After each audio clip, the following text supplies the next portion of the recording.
boosters. This is a simple strategy with the super trend and the RSI.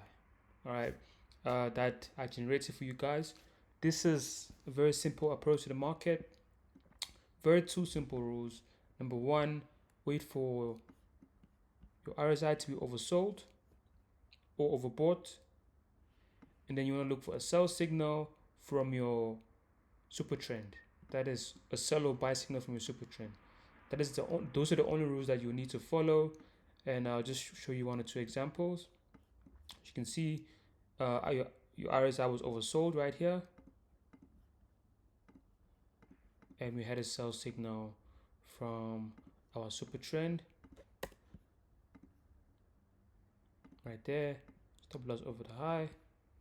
Then you're gonna target the most recent low, which is right here, and as you can see, we hit the target. Thanks for watching. For more strategies like this, make sure to drop a like and subscribe. Take care.